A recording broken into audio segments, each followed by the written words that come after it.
What's up, Gigawatts? What's up, Enrique? What's up, Hanji? Thank you, Hanji. Guys, TikTok took away my favorite green screen. Yo, what's up, Eric? Thank you, Eric. Good to see you. I'm really upset. I'm really upset at this. They took away my favorite green screen. They're like the ghost one. That's the one I always love to use, and it's not there. It's gone.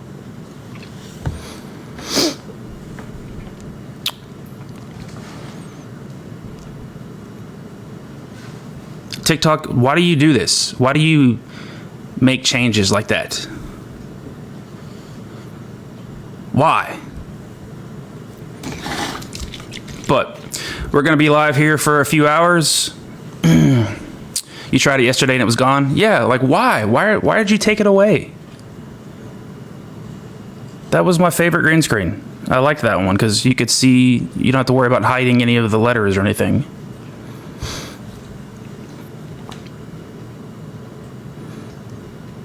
But oh well. Hey, what's up, DC? How you doing?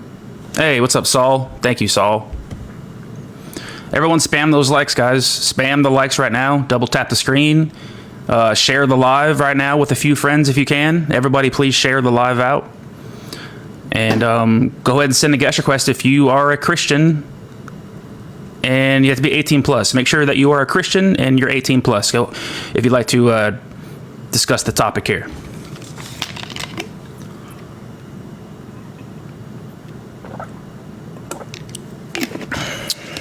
Thanks for all the shares, guys. Thank you.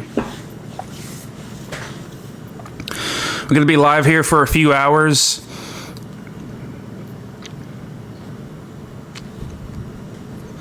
Let's see if we can get some conversations going here. It's really, this has been a topic I ran this topic last week. I'm on my days off right now, so I just finished my work hitch. So a lot of times you guys have been asking where I am. You might not see me for about 6 days. That's because I typically don't like to go live when I'm working I work what's called swing shifts, and we call it a hitch. So I'll work 5 a.m. to 5 p.m. for 6 days, and then I'm off for 3 days. And then I'll work 5 p.m. to 5 a.m. for 6 nights, and then I'm off for 3 days. And it switches back and forth, back and forth. So it's called a swing shift. We call it hitches. So I just finished my day hitch. Intense, man. Yeah, it is pretty intense. It's almost 80 hours a week, basically, is what I work. So I can't make a solid live schedule. You got a gift goal? Oh no, I forgot to get one. That's fine. I ain't worried about it. I can't make a solid live schedule. So, because I never have the same days off. My days off are always different days. So, just know that if you guys don't see me for about a week, I didn't go anywhere. I'm just working, and then when I go on my days off, I'll be doing my live streams. But this really sucks that they took away my green screen. Hey, what's up, Joel? They took away my favorite green screen. And now I don't feel like I'm getting as much of an algorithm push because if you change one little thing about your live streams, it will not get pushed out. But we're just looking for some guest requests here from some Christians here.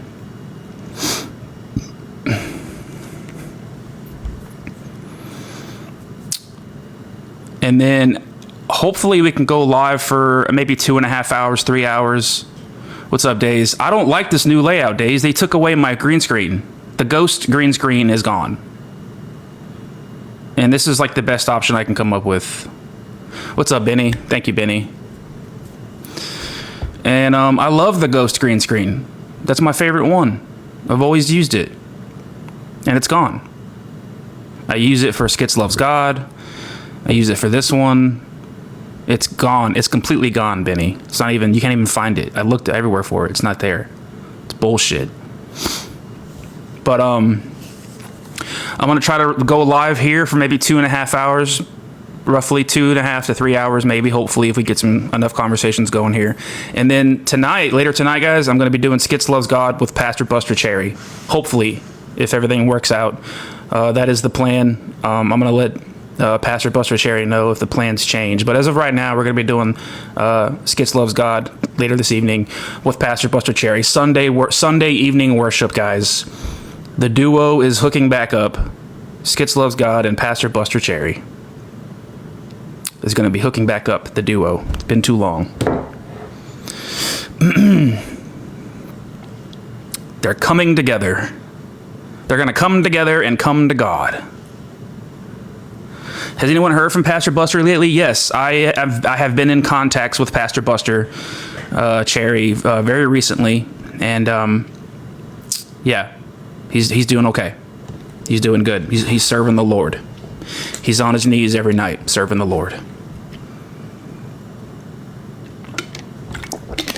And immediately, I'm recognizing that I am not getting the typical algorithm push, because if you change one little thing about your live stream, my live stream, TikTok is now acknowledging that I'm not using the ghost green screen because it's not available. And if you change one little thing about your style or whatever it is, whatever it is you do, it completely wrecks your algorithm. It's a very, very sensitive algorithm. It's very, very hard to work it, to get an understanding of how to work it. But guys, go ahead and send a guest request if you are a Christian. I'm only looking for Christians, guys. Only send a guest request if you're a Christian, and you got to be 21 plus. I'm just looking to do some 1v1s right now. This is a topic that has been really bothering me lately, because every single Christian live stream that I come across here recently has been Christians just saying that atheists have no morality. They have no grounding for the moralities. They have no morals. They really don't know what's right or wrong. And that's just complete nonsense. And how can you, as a Christian, how can you claim the moral high ground while believing in a God that supports all these atrocities that with or without God are wrong? In a world without God, is slavery, murder, and rape wrong? Yes. We can say we don't need God to say that those things are wrong. I used your tactic on my uncle, and by the end of our convo, he wanted to fight me. What tactic? What tactic was that, Tammy? What did you do? Did you grill him? You put him in a corner and grilled him? Thanks for the follow. I appreciate that. Do you follow Old Greg? Yes. Yes, I'd follow Old Greg. Yep. Everyday Atheist. I like his live streams. I like his style of discussion. Nobody puts baby in a corner. What's up, everybody? What's up? What's up? Truth is here. What's up, Den of Inequity? How you doing? He has sound effects. Yeah, he uses the TikTok Studio, which is pretty cool. I like that one where he does it's like the guy sleeping, and it's like God while slavery is happening, and it's like the guy's sleeping, and then he'll move and shit. Because at first you see it, you think it's just a background, and then and then you see the guy move and is like tossing and turning in bed. That's funny. Den is Demi. When Demi? Oh, that's Demi. Okay. How you doing, Demi? He's always changing his name, I feel like. So what is the answer to the basis for morality? It's always puzzled me. I think that there are no objective moral truths. I think that morality is all subjective. It's just our opinions. There is no way to demonstrate, as far as I know, there is no way to demonstrate or to prove objective moral truths. And, oh, thanks for the little chicken, Benny. I think it's circular for you to say, well, my objective morality comes from my God. Well, how do you know? Because my God says so. That's circular. So I just think that it's wrong. There are certain things that are wrong to me, but I cannot prove that they are objectively wrong, independent of mind. That's what objectivity is. If something is objectively wrong, it's wrong whether we're here on the earth or not. It's wrong whether there is a mind to say that it's wrong. And I just don't think there's any way to prove that. So I just say that, you know what, it's wrong to me, and I get my morality because I'm empathetic of the consequences of my actions. And I think that society realizes if we want to thrive, we cannot be punching and hurting and graping and killing each other. We have to abide by certain rules for us to thrive.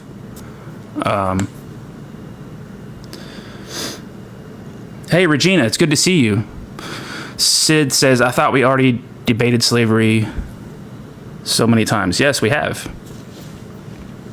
We have debated it.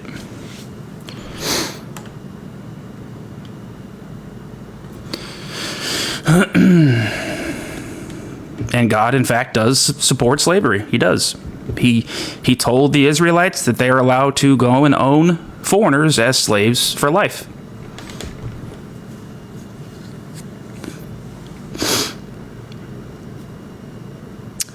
Morality is nothing more than an evolutionary byproduct of empathy. Yes, I'm on the same page with that. Thanks for the gifts, everybody. Just keep tapping those likes, guys. Everybody keep spamming the likes. We're going to see if we can get some guest requests in here. Where did he say the Israelites were allowed to own slaves? Leviticus 25, 44 through 46. In Leviticus 25, God told the Israelites they're allowed to own foreigners from the other nations around them as slaves for life. You can pass them on to your children for an inheritance. It's a permanent slavery, owning them as slaves forever. And you can make slaves of the foreigners. It's in Leviticus 25. Yes, voluntary slavery. No, I'm not talking about the indentured servitude where the Hebrews voluntarily sell themselves. I'm not talking about that. I'm talking about the foreign slaves that are acquired by the Israelites. There's nothing in the passage that indicates that the foreigners volunteered to be slaves. Yahweh likes human sacrifice. Yep.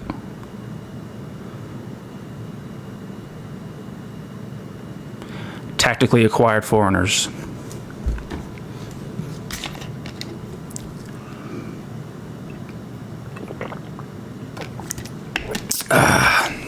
Guys, these are so good. These body armors. Body armor strawberry grape. I love these. Hey, what's up, Joyful? Good to see you, Joyful. Good to see all you guys. I'm sorry we're not getting a push here. I'm telling you, it's because they took away my goddamn ghost green screen. They took away my goddamn ghost green screen, and I demand justice, TikTok. I demand justice. Where is my green screen? Every month, TikTok does something to make me think that, you know what, maybe they should sell their company or take it off the marketplace or whatever. Joyful says they did. I still got it. Really? I don't. Maybe I need to do update. I don't know. Because I have it saved. I have my ghost green screen saved. So when I go to start my live, I just thanks, Regina. Thank you so much. Good to see you, Regina. Hope you're doing well. I have not seen you around lately, but thank you so much for that. You're too sweet. You're too kind. W Regina in the chat, everybody. Thank you so much for the couch potato. That's what Champ is currently in the background. Can you see him, guys? He's being a couch potato. You see him? Champ? Are you a couch potato, Champ? Huh, Champ? Yeah, he's a couch potato.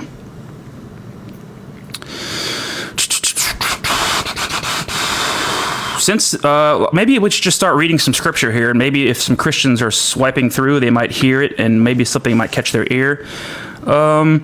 When I say slavery, we just talked about it. God supports slavery. What we mainly mean is the foreign slavery being done in Leviticus 25, right? There's no way to, I don't believe there's any way to counter-argue that. It's just black and white. It's clear as day that in Leviticus 25, God says to the Israelites, you are allowed to own foreigners as slaves forever, and you can pass them on to your children. And he also God gives very specific rules and instructions on how to beat your slaves. In Exodus 21:20-21, you're allowed to beat your slave. As long as the slave does not die, you will not be punished. And as long as you don't knock his eye or tooth out, he will not go free. So typically you would just beat your slave all over his back, his arms, his legs, just whip his legs, whip his arms, whip his back. And as long as he doesn't die, you're good. You will not be punished.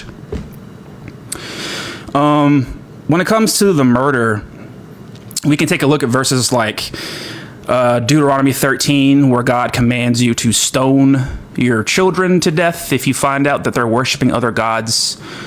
Stone your family members, your wife, your children, anyone that you find out who's worshiping other gods. I would consider that to be murder. Somebody because of their religious beliefs. Hello. What's up? Hey, are you a Christian? Yes. All right. What would you like to talk about? I want to start off with we'll start off with the three things you have on the bottom. We'll start with the first one. I mean, it's obviously agreed upon amongst all of academia, okay, that slavery in the Bible was not used in the text that people generally understand slavery to be today. Slavery was people having workers. So if I have a company and I have workers, they call those people slaves. So the slavery in the Bible was literally people that work for other people for their companies. It wasn't a company. It was just called whatever you want to call it, an organized group of people working for somebody else. Those were what they were referred to as slaves. Okay, that's already agreed upon. Actually, no, it's not, because the foreign slaves were owned forever. They could not leave. It's not a job. They were not being paid. They could not leave the job. They were owned forever and passed on to their children. Where does it say that they weren't paid? Leviticus 25:44-46. Go ahead and show me where it says that the foreign slaves were paid. Okay, I will do that right now in just a minute, but I would like you have a reference first for that. They were not paid any money at all whatsoever, because I mean, as far as I understand, you're making the claim that they were paid. They were paid. So show the verse where it says they were paid. Sure. First, we'll start by finding the verse where they said they weren't paid. Well, Well, you made the claim that their slaves were being paid, so now it's the burden of proof is on you to back up that claim with scripture. Sure. And this is not a job. This is not employment. This is being owned as property forever. You're not allowed to leave. And you can pass them on to your children. Okay. Your boss does not get to own your children. This is literally just like the American slavery in the South. All right. Pull up some verses here.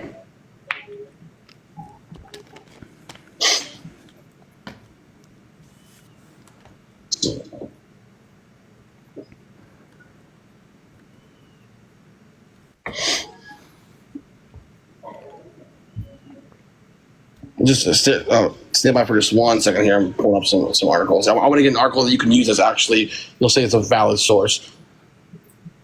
Well, I don't want an article. I want a scripture from the Bible. Sure. Let's see.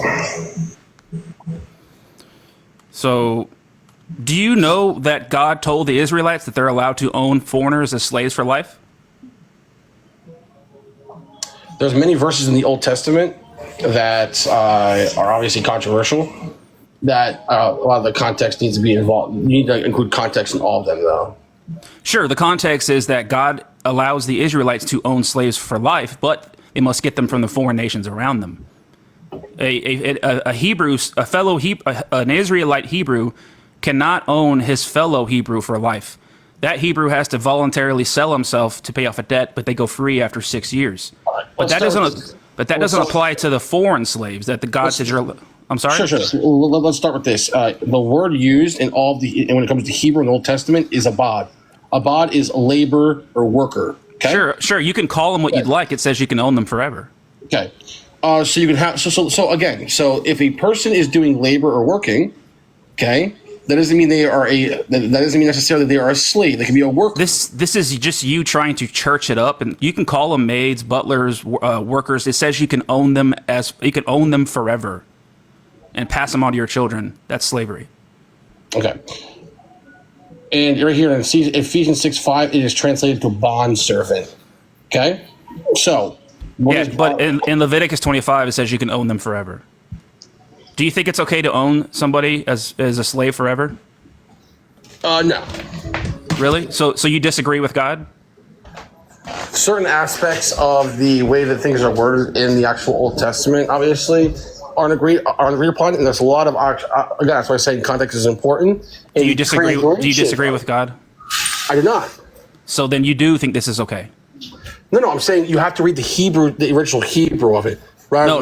I asked you. Do you think it's okay to own a slave for life? You said no, but your God thinks it's okay. So do you agree or disagree with your God? So let me ask you this. Let's say it this way: if someone is working for someone for life, okay. If someone is working for someone for life, that is different than being a slave to them. Can the person leave if they want to? And many times they did. Where? Show the verse that says the foreigners could leave. Again, one second. Just a minute. I'm going to pull up my computer. I'll do that just a moment. Well, I'd like to just address this contradiction that you put yourself in here, Cal. Are you there? Can you unmute yourself, Cal? Yes, I was doing that. On one hand, you said that it's not okay to own someone for life. Correct. But then I asked you, okay, so do you disagree with your God? And you said no. So which one is it? So again, God allows some things to happen that are outside of my understanding. So therefore, I cannot comment on that because I'm not God. Wait, you don't know if it's okay to own somebody for life? I'm saying in this world, there are unnecessary things that I deem unnecessary that may be for a plan of a greater plan that God has. But see, now you've opened yourself up to an entire stage of unbelievable things when you say that, well, God has a plan, God has a reason, because now no matter what I say to you, God, I could say, so if God came down and started graping everybody, you would just say, well, God has a reason. God has a plan. Okay, well, first of all, let's be clear. What are some of the properties of God? Do you know what God's properties, even what they are? Typically, when somebody was referring to their God, they would say that their God is all loving, all knowing, all good, all powerful. Yep, omnipotent. Okay. Right. Okay, so having unlimited power, things like that. So I don't see how this is relevant. So again, so that means that if let's just say for the sake of this argument, where if God existed, or if we were in a Christian worldview where God existed, okay, therefore you would have to grant that God is all powerful, all knowing. So therefore, things can happen outside of our general scope of understanding. Yeah, I'm not sure what you're kind of pivoting here to or rambling. Well, about. This isn't a pivot. This is referencing off what you just said. So I'm saying that things can happen. So you can't come to your own conclusion on whether it's okay to own somebody as a slave for life. I said that based off of my understanding myself, that I would say owning someone for life is not proper. So then why do you so you disagree with your God then? No. I said to you that the things happen. What? You're contradicting yourself. Like for example, I am a Jew who, okay, so my heritage is Jewish, okay? My mother and my father, they're Jews, okay? I'm a person that still believes that, I believe that the Holocaust was something that happened, that got allowed to happen, but all these things happen for the cause of a greater good. For example, if somebody... But sir, Leviticus 25, 44 through 46 isn't just something that God is just allowing to happen. He gave very specific instructions and rules on how to practice this. And it is Leviticus what chapter? Leviticus 25, 44 through 46, where God instructed the Israelites that they're allowed to own non-Israelites as slaves for life, and you can pass them on to your children. Now, do you think that that's a good thing? I already stated my opinion on that. You said no, right? I'm saying that from my general understanding of things, I see it ought not to happen. No. Okay, so then you disagree with God because God says, yes, this is morally permissible. You're allowed to do this. This is not a pivot question. This is a question to you. Do you think that unnecessary evils can happen? I'm not sure. Yes, the answer is yes. The answer is yes. Now, can a necessary evil happen? Well, give an example. Sure. So an unnecessary evil is the taking of life for no reason. A necessary evil in our eyes could be taking someone's life, but it could be somewhat justified. I would view that as still a necessary evil. Okay. So, this isn't something that God is just allowing to happen. This is something that God says that you're allowed to do. Like that, He's giving very specific rules and instructions to the Israelites on how to practice this. Okay, I'm asking you a question though. Can necessary evils happen? How can give me an example of a necessary evil? Well, I just did, but let me word it a little bit different. Okay, let me ask you this question. Okay, this is if you have the ability and I granted you one of the very many properties God has, let's say that it was like you're able to travel in time, would you like literally stop Schmittler from ever existing? If I am I the one who created him, knowing what he would do? You were the one. You were the one that had. I'm granting you one of God's property. I'm asking you this in a simple question. Answer this one first. I said, if you went in time, if you had the ability to go in time and stop him from existing, would you do that? Yes, if I had the ability to stop like millions of people from being unalive, then yes, I would stop. So you would unalive Schmittler as a baby? I would just like not make him. I would just like not create him. Right. I'm saying, but what if he existed? Would you? And that was your option. One of two options. Do you unalive Schmittler or do you not? No, maybe I would like adopt him and like raise him up to not be an evil person. Take him out of the environment that he would be born into, like they would be raised into, that caused him to be the way he is, as opposed to just killing him. What if, regardless of the how he was raised, the outcome is still the same? How could that possibly be? Like, if you take Hitler out of the environment that he grows up in, how is he still going to end up being if you take him out of Germany, if you adopt Hitler and take him to the States, how is he going to eventually end up being the dictator of Germany? Right. I'm asking in this scenario specifically, though, not if you take. This is something that wouldn't even be possible. Oh my goodness! Okay, forget it, dude. Now, can you address the way you contradicted yourself when you said that slavery is? Oh, he left. Okay, yeah. He was trying to get me to say that I would kill a baby, but you don't have to kill baby Hitler, right? You could just take Hitler out of the environment that he's in, right? Then he wouldn't grow up to be a Nazi, whatever, you know? Everyone keeps spamming the likes, and he would not address the contradiction. He left. He would not address. On one hand, he's saying, it's not okay to own somebody as a slave for life. Oh, really? Do you disagree with God? No, I don't disagree with God. Well, God says it is okay to own another human being as a slave for life. So which one is it? Well, would you kill baby Hitler? What? Just address the contradiction that you put yourself into. Why did you run? Guys, all right, go ahead and keep spamming the likes, everybody. We didn't even get past slavery, and we just got to him. I think he realized that he did kind of contradict himself, and then he wanted to try to sneakily get me to admit that I would kill a baby. I think that's what he was trying to do. I'm not sure. But like when somebody asks you, would you kill baby Hitler? Why do you have to kill a baby Hitler? You could just take a baby Hitler and bring him to another part of the world and raise him another way. Like, we're all products of our environment. So like, if you take baby Hitler out of the environment that he grows up in, then he doesn't become the German dictator that he came to be. So I mean, you don't necessarily have to kill baby Hitler.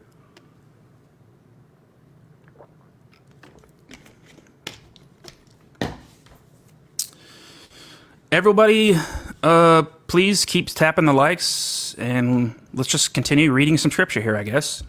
And also, he did not provide me a verse that says that the foreigners were paid. Sydney in the comments was saying that, yeah, it's verse 47 where the foreign slaves are paid. Really? Let's go to verse 47.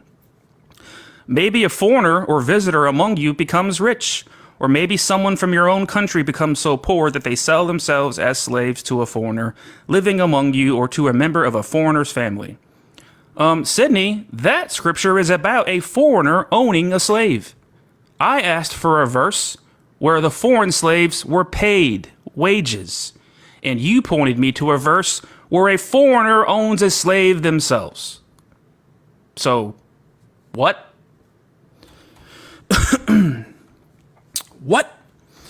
So yeah, like when we get to murder, I would point to verses like Deuteronomy 13:6, where God commands you to stone your family to death if you find out that they're worshiping other gods. As a Christian, I'm sure you would not appreciate religious, what's the word I'm looking for? Discrimination against religious beliefs, right? Religious discrimination. I'm sure as a Christian, you would not appreciate religious discrimination. So why does God command you to stone people to death if you find out that they're worshiping other gods? They don't have the same belief system as you. Would that be religious discrimination, religious persecution? I think so. And I would call it unjustified killing, which is what murder is. Murder is unjustified killing. So I believe it is unjustified to stone your children to death if they don't have the same belief system as you. But this is what God commands you to do. God commands you to stone your children to death if, in fact, they don't have the same belief system as you. They have another belief system. They worship another God. Throw rocks at them. Literally throw rocks at your child until they are no longer breathing. Wow, what a compassionate, loving God. He's so loving, he's so compassionate that he wants you to throw rocks at your children until they are no longer breathing, if they don't have the same belief system as you. You could also point to verses like 1 Samuel 15:3, where God commands King Saul to go and kill babies. Right? Where's the justification in killing babies? How could that ever possibly be justified? And again, I would call murder unjustified killing. You could also look at verses like Leviticus 20:13, where God commands that you unalive non-heteros, right? Simply two loving, consenting adults who love each other. Can't have that. We got to put them to death. Where's the justification in that? I consider that to be murder.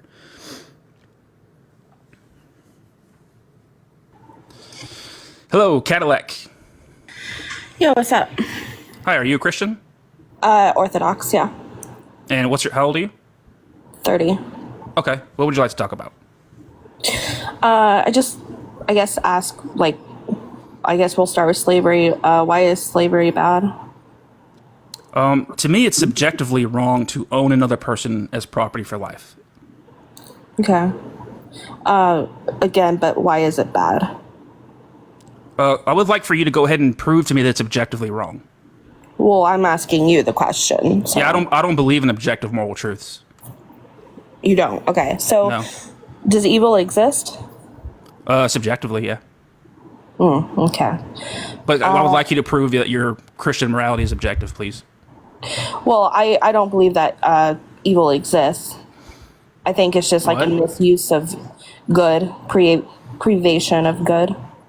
So, killing a baby isn't evil? In what context? Like, if God commands you to do it? Well, again, what is good? Good is like what's favorable, what's preferable, like things that you like. That And how do you come to that conclusion of what good is? through the empathy of the consequences of my actions. Well, isn't empathy, subjective? Correct. Yeah, I don't believe in objective moral truths. I don't think there's a way to prove them. I don't think there's a way to demonstrate. So basically, you base your whole belief system on it's good because I think it's good, or it's bad because I personally think it's bad. Yeah, there's no way. I would hope that we would both agree that grape is wrong, right? But I don't think there's a way to prove that it's objectively wrong, independent of mind. If you think you can, I would love to hear it. Well, I guess I would use for an example, right? A kitchen knife has a purpose, right? It's meant for good. But that purpose is subjective as well. But hold on. If I use that kitchen knife to unalive somebody, that purpose wasn't used properly, right? But purpose is subjective as well. How? Because what my idea of what a purpose is could be different from yours. How could purposes have an objective? What? We all know the purpose of a kitchen knife, correct? Yeah, but there's different purposes. It's not to unalive people. It's to chop things, right? But they do make knives as weapons. I'm talking about specifically a kitchen knife. A kitchen knife has specific purpose. But if you use it for you could use it as a weapon. Its bro, you're not listening. But this is just getting into sort of semantics, isn't it? No. I would just love for you to. Said there's no objective purpose. I'm telling you that a kitchen knife has an objective purpose. That purpose is to chop vegetables or meat, whatever, right? But if it is used in a quote unquote bad way to unalive somebody, then that purpose was used wrong. But that good or bad way is subjective. So go ahead and prove that your Christian morality is objective. What do you mean? How am I? Are you making the claim that your Christian morality is objective? That's, or maybe I'm jumping. Well, you would have to adopt my Christian views and values. But then it's not objective. What you're saying is, well, if you follow my worldview, then it's objective. That's subjective. Your worldview is subjective. No, my worldview is objective. Okay, prove it. You would, bro. I would have to. You would have to step into my religion. That's subjective. I would have to adhere. I would have to adhere to your worldview. Then it would be objective. What? That is subjective. Okay. Do you know what subjective means? Subjective is like, it's just all of our opinions. It's objective would be like whether it's right or wrong, independent of mind. Do you agree with that? Yes, I agree with that. Okay, so go ahead and prove that your Christian morality is objective, independent of mind. Okay. Let's see. Where can I start? Okay, I'll say that. Okay, like darkness. I'll start with darkness, right? I'm talking about morals. Morals? Yeah, I don't believe in objective moral truths. That's why I asked you to prove that your Christian morality. That's insane. I don't know how to argue with someone that doesn't believe in that. That's just insane. This is why I don't hold to that, because I don't have any way of proving it. I don't have any way of demonstrating that grape is objectively wrong, independent of mind. It's wrong to me, and that's all I can say. It's mind dependent, so it's subjective. I would hope that we would both agree that graping is wrong, but how do you prove that it's objectively wrong, independent of mind? From what God has given us, the divine. But that's circular. That's circular, because now you're saying that my Christian morality is objective because God says so. That's circular. But you have no grounding for yours. Sure, I do. No, I just told you the empathy. I ground my. You are saying it's bad because I feel it's bad. That's that's circular, bro. That's subjective. Yes. Okay. That's why I don't hold to objective truth, because I have yet to hear or find a way to demonstrate it or prove it. So I just say, you know what, it's wrong to me. And if you disagree, fine, but it's wrong to me. Yeah, I mean, I guess we'll have to agree to disagree on this. So you can see that you cannot prove that your Christian morality is objective. I don't know what you mean by that, to be honest. I don't know how to prove it. Like, is graping objectively wrong? Yes. Demonstrate that.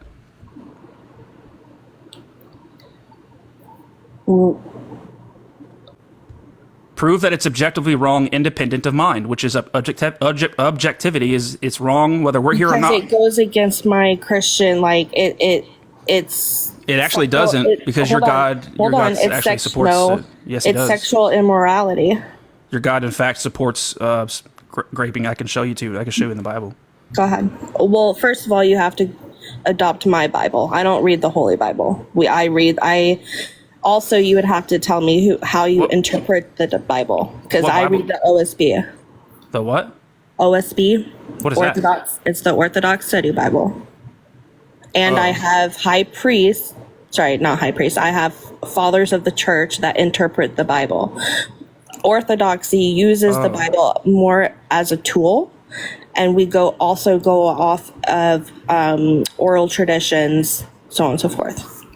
Oh, okay. So you are a Christian, right? Yes. So do you believe that Jesus rose from the dead? Yes. Does it say that he rose from the dead in your Bible? Yes. What verse does it say that? Let's see.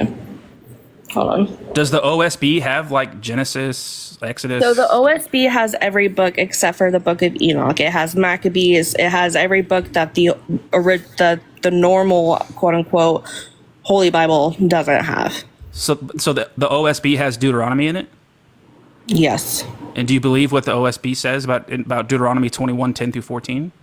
I would have to look. Hold on. I would consider this grape.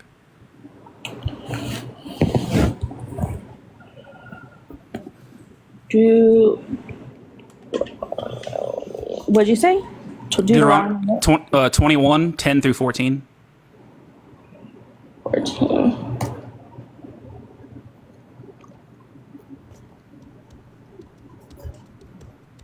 It's about marrying women so, that have been captured in war. Yeah, it says describes the rules for taking captives during war. If you see a beautiful woman among the captives, you are attracted to her, you may take her as a wife. How is that grape? By marrying her? It says that you can capture her and take her to your house and let her cry over her dead parents for 30 days, and then you go. And then where does it say that here? Because again, I just read it to you, and it doesn't say anything about a house. read 10 through 14. Bro. Read 10. It says, when you go to war against your enemies and the Lord your God delivers them into your hands, you take them captive. If you notice among the captives of a beautiful woman and you are attracted to her, you may take her as your wife. Bring her into your home and have her shave her head, trim her nails, and put aside the clothes she was wearing when captured. Okay. Yeah, let her cry for her dead parents for 30 days, and then after that, you go into her and make her your wife. So you're capturing a woman, taking her to your house, and then you're going into her. This is grape. How is that grape? So if somebody saw your mother and desired her for a wife and captured your mother and took her to his house and killed her parents and then took her to his house and let your mother mourn for her dead parents for 30 days, and then he goes into your mother and makes her his wife, has your mother been captured and raped at that point?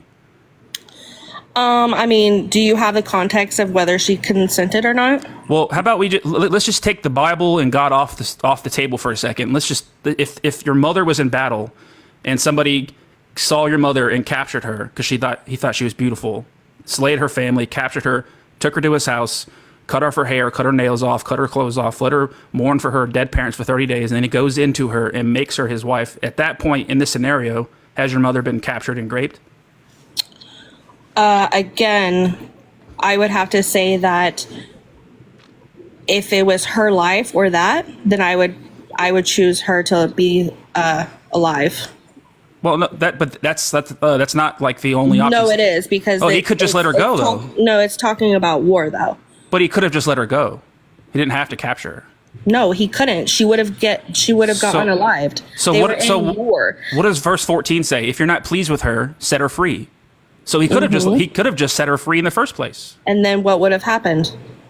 Well, it's up to her. Like, she has a fighting chance. No, now, right? It's not up to her. Do you not understand that women didn't have choices like we do today back then?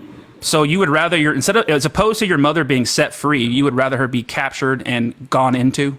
I would have rathered her stay alive. Yes. No, I didn't ask you that. As opposed to, like, but I asked you. The ultimate. That would be because the soldiers could have gave her food and water and set her free. and then go where with no family? She's free to go. And where with no family? No husband to take care of her, no other man to take care of her because her whole family just got slaughtered, right? So are you saying you would rather your mother, as opposed to being I would rather my mother stay alive. What? You would rather your mother be captured and made into somebody's wife as opposed to set free? Yep. I mean, I don't know what to tell you. It sounds you would like rather your mother. No, it sounds like you would rather your mother be set free. Yes, be set free. Yes, set free to get unalived the next day. I would rather my mother be set free. Yes. That's what I'm saying. You do realize she would have got tortured, right? Wait. You're assuming that. You're assuming that she would be killed. No, I'm not. They were in the middle of war. Okay. Again, you're forgetting what they did to women and children back in the day. So, in fact, those. We're kind of getting off topic here a little bit. Would you consider that to be grape? I don't know. I don't know in the context. Did she consent? Does it say in the Bible? No, she was captured. She was captured. Where's the consent? Where's the consent in being captured? I mean, I could get captured and still consent. I don't know what you're talking about. She's not free to go. Where's the consent? Maybe she didn't want to go. But she is not free to go even if she wanted to go.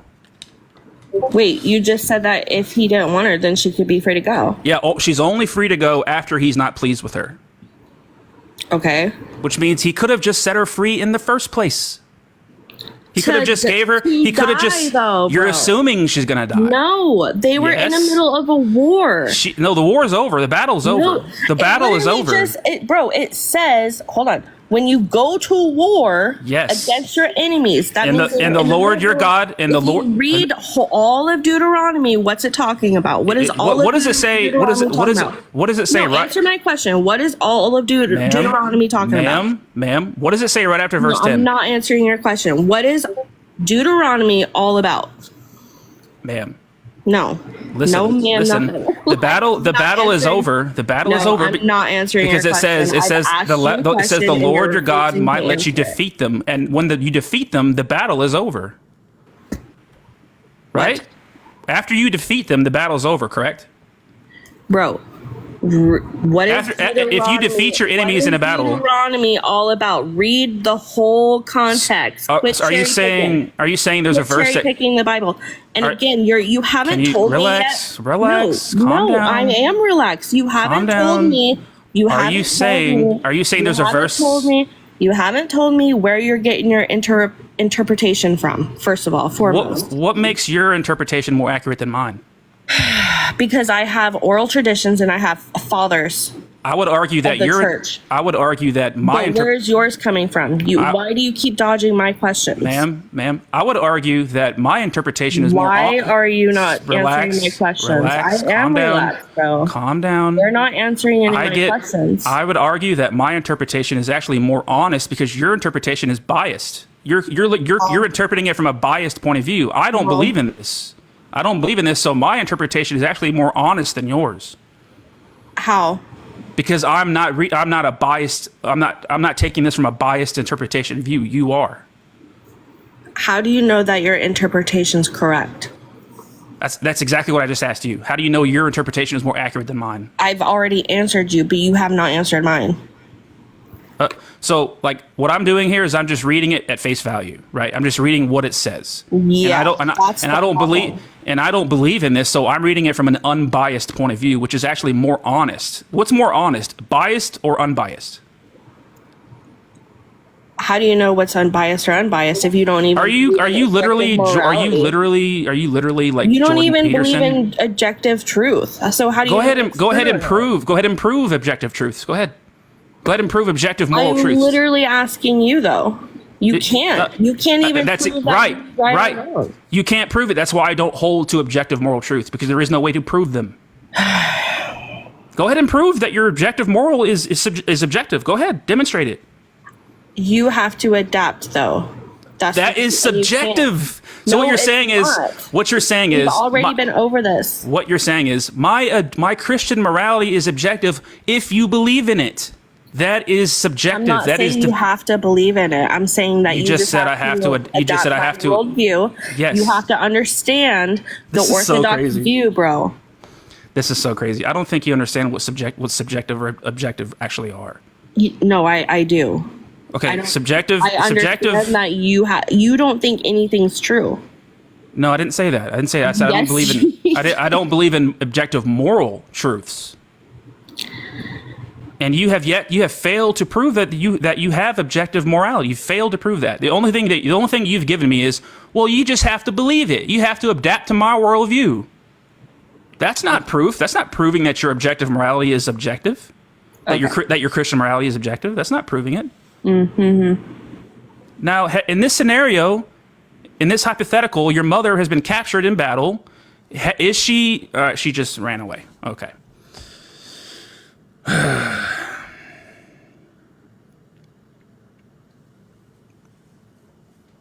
Keep tapping the screen, everybody. I really appreciate you all being here. Thanks for watching the live. Are you driving again, No Degree? No, I'm actually up in a deer stand cutting down some stuff, getting prepared for the up and coming deer season. Okay. I remember talking to you a few days ago.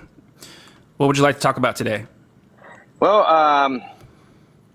I've actually got a goal here to demonstrate, and I had a live yesterday that was very successful, to try to encourage atheists to deconstruct their belief that the Bible is endorsing chattel slavery, because I think scholars have done us a severe injustice by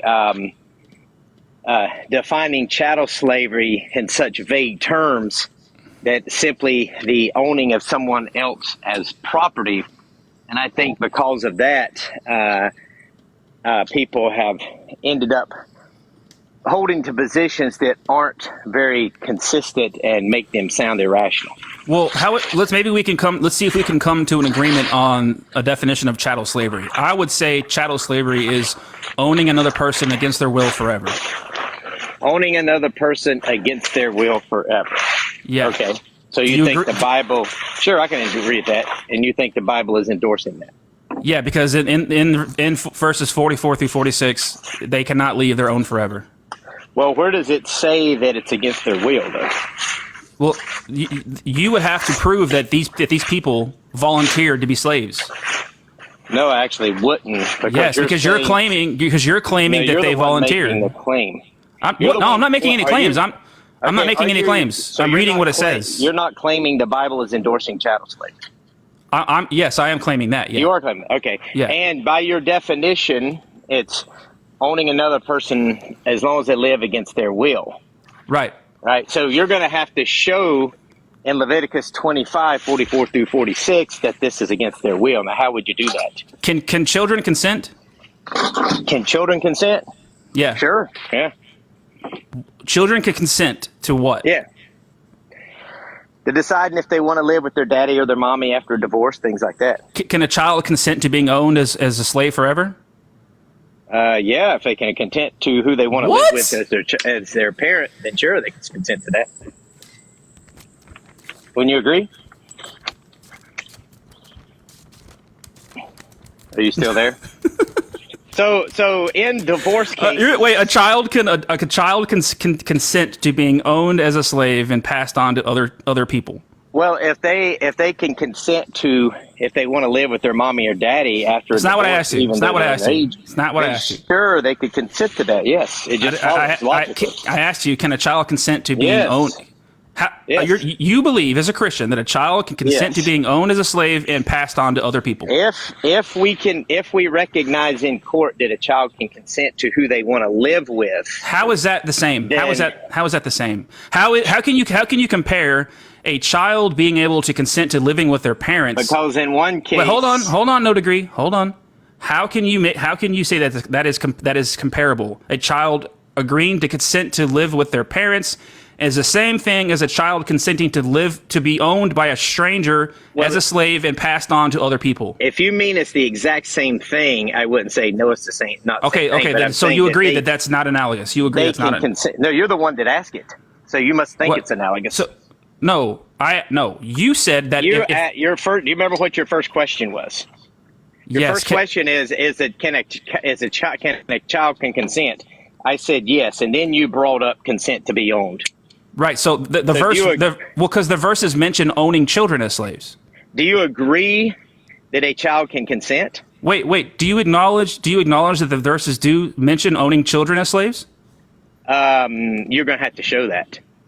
About your men and women. Yeah. Also, you may get children as slaves if they come from the families of the foreigners living in your land. These child slaves will belong to you. Yeah, you may even pass these.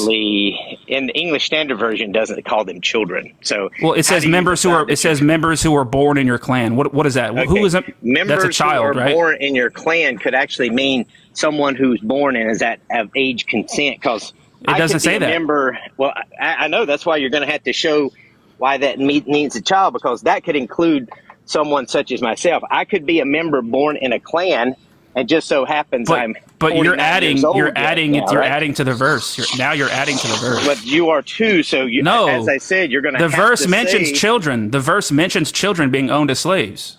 Okay, so if it's the case, the verse mentions children being owned as slaves, and you're agreeing that a child can consent to who they want to live with, then it just follows a child can consent to being owned as a slave, right? How is that remotely comparable? How is a child consenting to live with their parents? How is that the same thing as a child consenting to be... No degree. Stop. Let me finish.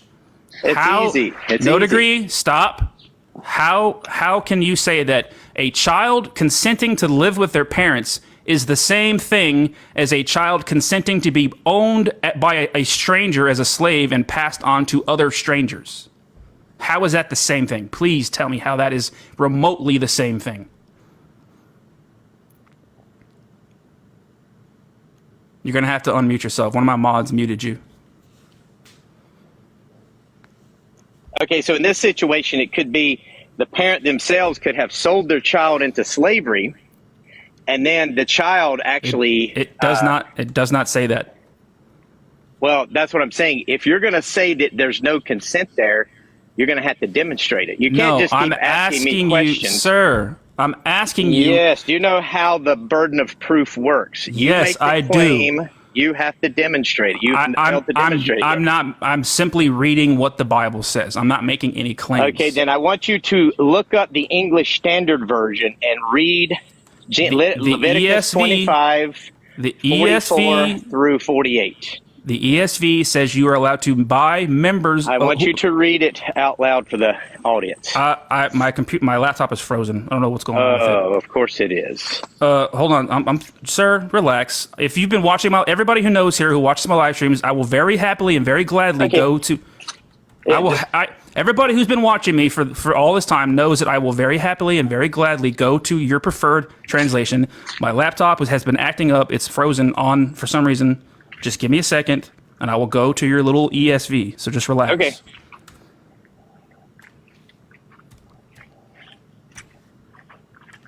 I don't know why, but I think it's because I've had this page open for so long. I need to like close all my pages out. Because it says page not responding.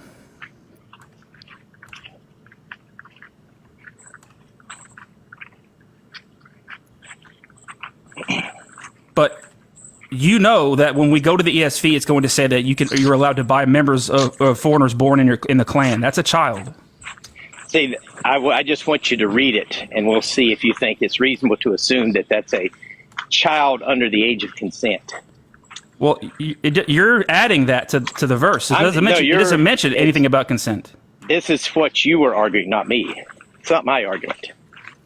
Yeah, I asked you. I'm saying the Bible does not endorse chattel slavery. You're claiming it is, and then you start down this internal. But we agreed on my definition of chattel slavery, and the Bible says that it mentions nowhere in there that they willfully sold themselves to be owned as slaves for life. Yeah, the claim is that the Bible is endorsing this. Now, what do you think? Yes, God. How Yes, do you God define endorsing.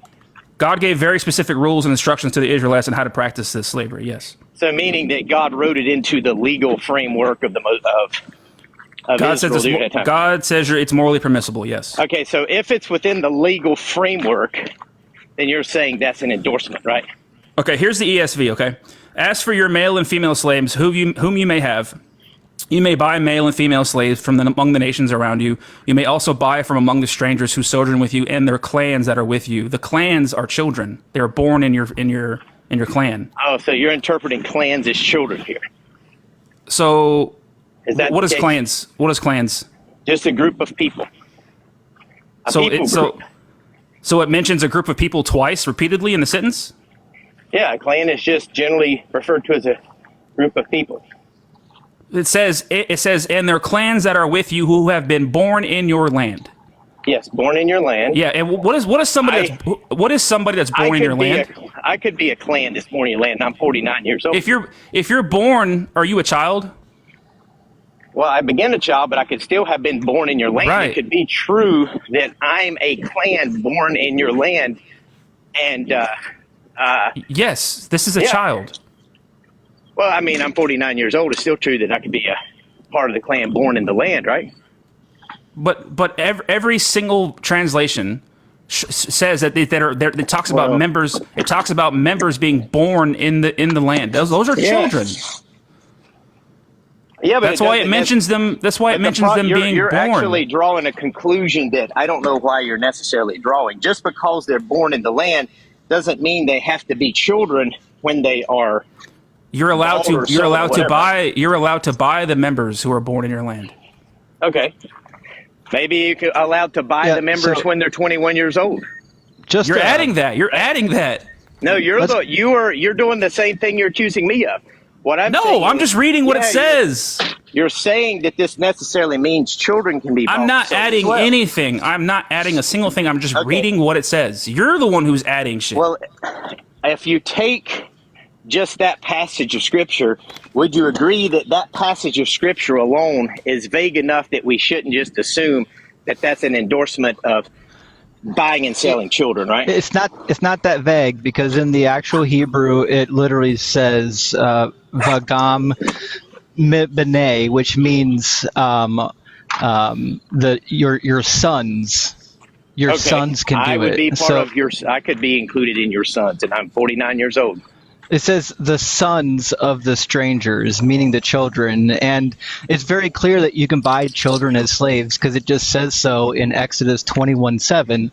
You can sell your daughter as a slave. It's also true that if you trick somebody into being a lifetime slave by giving them a wife, and then that wife has children, and you become free later, the children born are still owned by the slave master. They don't get to go free. So there's plenty of examples of children being slaves in the Bible.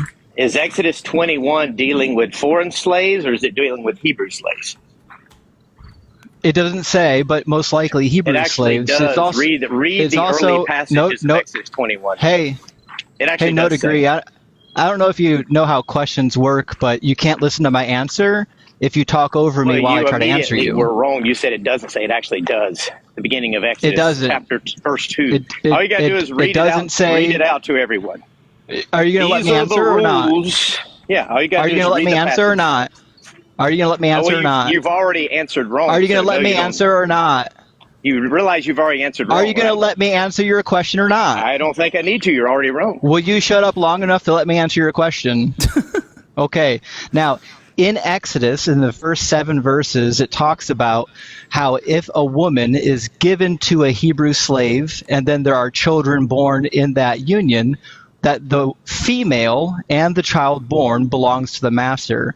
It doesn't say anything about the ethnicity of the slave or the child born. It only talks about the ethnicity of the slave that is been given a wife to have children with. That being said, it's irrelevant. If you're allowed to take your own Hebrew children as slaves perpetually, then it's still setting the precedent that you're allowed to have slaves that are not consenting. And the rules for foreign slaves... That's what's in objection here. Stop talking. The rules for foreign slaves were more harsh than the rules for Hebrew slaves. So it wouldn't make any sense to say that you're allowed to make child slaves of the Hebrews, but not of the foreigners, especially considering it literally just says the sons of the strangers in Leviticus 25. Okay, so does that just not include the daughters, right? Just the boys? No, I'm sure you can buy a daughter as a slave as well. But it doesn't say that. It says the son, so why do you assume it's the daughters? I didn't. Exodus 21 says you can sell your daughter. Exodus 21 also says that if any child is born... verse of Exodus 21 yet? Yes, I've read all of Exodus 21, and it says that if a child is born to the slave and that slave becomes free, the child still remains a slave and is owned by the master. My laptop just completely died. It's dead. 3 verses of Exodus 21, please.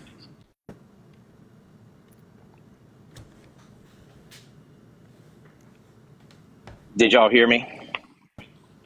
Yeah. First 3 verses of Exodus 21. My computer just died on me. I need a new one. I'm sure Justin's looking. Just give it a second. So here is my goal. I'm here to deconstruct, not necessarily just here. I had a great live yesterday in which, quite frankly, there was a lot of uninformed atheists on there on this topic, and my goal is to deconstruct.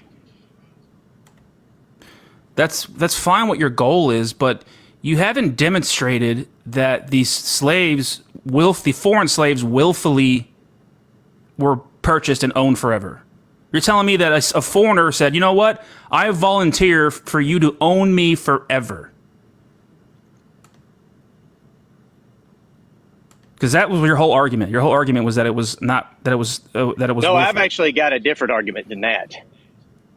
I take what I call the Aristotle argument against the Bible endorsing chattel slavery. What? Basically, what I do is I take Aristotle, Politics, Book 1. Aristotle makes an argument for slavery, why it should be allowed. And he argues that there's people that are just natural slaves and people are just natural masters, and that should never be upset. The only slavery he's against is if a natural master gets caught up in a war and becomes a prisoner of war and becomes a slave. That type of slavery is bad. But he actually thought that... Why do you care about what Aristotle says? Why shouldn't you just go by what your God says? The reason why I care about what Aristotle says is scholars today are painfully weak when it comes to defining chattel slavery. Doesn't matter who I talk to, their definition is vague and weak. Basically, how they define chattel slavery is... What makes your interpretation more accurate than theirs? Because it's more of a detailed view, and then we can draw distinctions. How do you know that your interpretation is more accurate than theirs? What do you mean? I'm just talking about the way they define the word, not the... Yeah, how do you know that your definitions of the word or that your interpretations are more accurate? Because it's far more detailed. Yeah, how do you know that? How do you know that? Just by experience, I've debated a bunch of them. So this is just your opinion. This is not something that you can prove. I've had conversations with folks like Dr. Josh Bowen. This is just you saying. This is just you saying that whenever that whenever they give definitions and whenever they give you their interpretation, that you just literally go. It's just too vague. Yeah, it's just way too vague. Yeah, but how do you know that? Sir, relax, calm down. Well, you're asking me questions, not allowing me to finish. You're not letting me finish the question. Go ahead. How do you know that your interpretations and that your definitions are more vague and more accurate than theirs? My definition isn't based upon an interpretation of what Scripture says. See, this is why I believe the modern scholar is very dishonest. Because what they're trying to do... You didn't answer my question. You're talking about interpretation. It's not based off of interpretation. Because if that's the case, then what you're essentially doing is that when my somebody... definition isn't based off of interpretation of the Bible. Stop. If that's the case, what you're essentially doing is when somebody gives you their definition and their interpretation, you are literally just going, nuh-uh. That's what you're telling me. Actually, that's what you're right. Here's what I'm saying, nuh-uh, that's way too vague and it causes confusion. But how do you know I'm here to offer a better definition, a more thorough, more scholarly, more in-depth definition. How do you know that your definitions and your interpretations are accurate and less vague? Because it actually talks about the distinction between the master, the man and his beast of burden, and the man and his slave. Sir, how do you definition doesn't get into. How do you know that your interpretations, that your definitions are not as vague or more accurate than theirs? How do you know this? Because I just got through answering the question. No, you didn't. Okay, then tell me. I'll prove it to you here by asking you a question. No, don't answer my question. Don't answer my question with a question. Okay, so here I'll give you a detailed response. In Exodus 21, it's talking about. Sir, I'm giving you a response. You're gonna let me answer? No, you're just reading scripture. I didn't ask you. No degree. I'm actually making an argument. I'm drawing a distinction. I did not ask you to read a scripture. I asked you to tell me how you know that your interpretations are more accurate than theirs. And you agreed that it's because whatever they say something, you just literally go, I'm not going off of interpretation. I'm making a definition based off of historical precedents. And how do you know that they're not doing that? Because obviously they don't even know when I bring up Aristotle. That's not an answer to my question. How do you know that they're not doing it? Just having conversations with them. That's not answering it. How do you know that they're not doing what you're doing? Just from experience, I've debated them. So I'm going to ask you one more time, and then I'm going to move on to the next guest. How do you know that... debating them and beating them in debates, that's how I know. You haven't debated them. Josh Bowen would have cooked you like a toddler with a sucker stolen. I've actually not debated Josh Bowen. I had a 2-hour YouTube conversation with him that was on YouTube until the YouTuber he was called the empathetic atheist. He ended up doing something really bad and having to go to jail, and they took the YouTube channel down. But until then, that 2-hour conversation was on YouTube. I haven't debated Dr. Josh Bowen. He's aware of my argument and doesn't really seem to have a problem with it. You're like the most insufferable person to talk to. Let's just say that I've been down this road, and I'm here to correct the misunderstanding of atheists on biblical slavery. But how do you know that? Redefine the word. Yeah, That's all. how do you know that our better definition. That's just you saying that's just you saying nuh-uh to whatever I say. I'm trying to remove the bias in the definition, and I think that the modern scholar has bias. The atheist is unbiased. You're literally biased. You believe that atheists are unbiased? Yes, because we don't believe this. I couldn't even get Deconstruction Justin to read the second verse of the chapter. No degree. We don't believe in this, so our interpretations are actually more honest because it's unbiased. Your interpretations are biased, therefore not as honest as somebody who's unbiased. I actually disagree. If you look at there you go, just nuh-uh. Just nuh-uh. That's all you do is nuh-uh. Jesus. Yeah, Skits, he is the most insufferable person on this app. He really is. And he gets cooked in every live I've ever seen him in. But in his own mind, he's the Darth Dawkins of the slavery debate. He's cooked everybody in his own imagination. What's crazy to me is that he said that a child consenting to go and live with one of their parents after a divorce is the same thing as a child consenting to be owned by a stranger as a slave and passed on to other strangers. Because if they can consent, he's saying if children can consent to go and live with one of their parents, then obviously they can consent to go and being owned as a slave by a stranger and passed on to other strangers. Yeah, I would just ask them, can children consent to intercourse? Because in Leviticus 25, if you sell your daughter as a slave, her reproductive rights go to the slave owner. He can designate that slave for his own reproductive use. So if they can't consent to reproduction, they certainly shouldn't be able to consent to being a slave, because being a slave implies that they can give reproductive consent. Yeah. But he's just going to say, well, it doesn't say that they're a minor, it just says daughter, and your interpretation is wrong. Yeah, of course, yeah. Anyways, keep cooking them, buddy. Thanks for coming up and helping out. I appreciate you, Justin. Guys, make sure you follow Justin. I'm sure you guys are I just wanted to point that out. Your translation, where it says children, is a perfectly fine translation. The term for children is sons in the Hebrew, b'nai, and it's perfectly fine to say children slaves because that is in the original text. Okay, cool. Thank you. My laptop is completely shot, and I don't have a physical Bible with me, so it's going to be kind of hard to continue. Thanks, Justin, so much. I appreciate you, man. I appreciate you, Justin. If there is one thing that I'm truly proud of what I've done here on TikTok, is that Justin has said that I am the one who inspired him to start going live and debating on TikTok. And like, wow, that's crazy to me, because it's like that's the one thing I'm really proud of, is that the beast that Justin is. I spawned that beast into, now we have all these amazing live streams of Justin coming on and just like destroying everybody that comes on his live stream. But thanks, Justin. Appreciate you. Let's take the last guest here, guys. I got to figure out what's going on with my computer. I might have to buy another one. It's like cooked.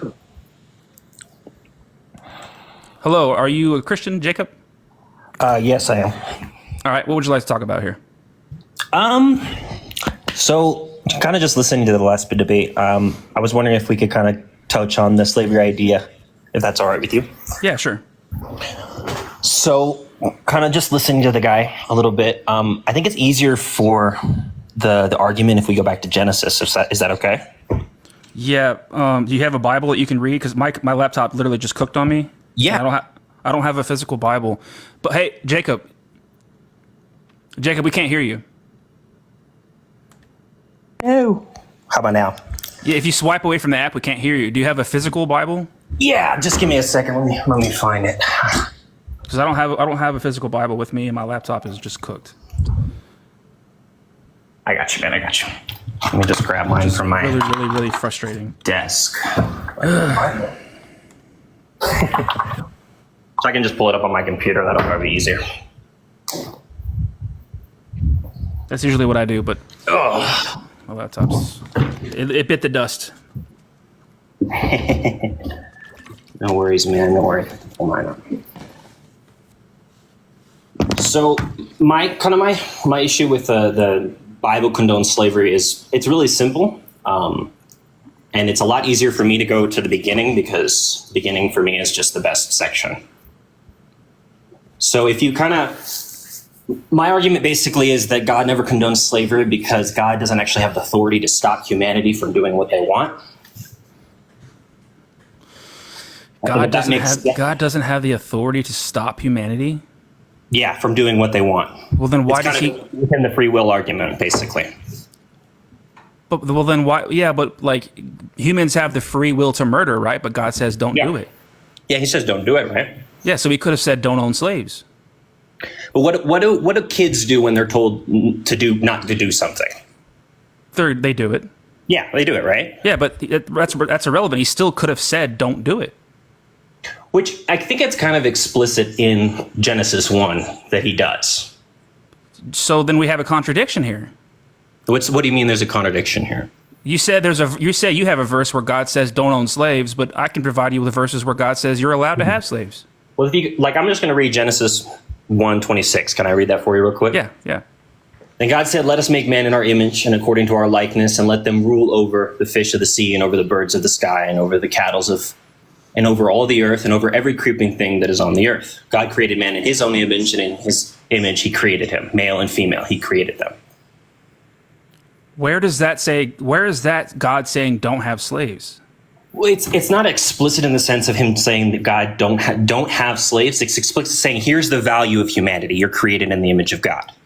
Yeah, his chosen people, the Israelites. He values them. This is the first creation, the first person. So all humanity. The word for man is Adam, which is humanity. Okay, but where are you getting God commanding that you don't have slaves? So the fact of it is God gave authority to humanity over the earth. And then he gave very specific rules and instructions to the Israelites on how to practice slavery. Yeah, but it comes into this idea of if you tell a child to not do something, you can't force them to do it. You kind of discipline them and tell them not to do it, right? How long has slavery been in existence? But that, to me, that's irrelevant because there's an entire list of things God said do not do, even though people are going to do it.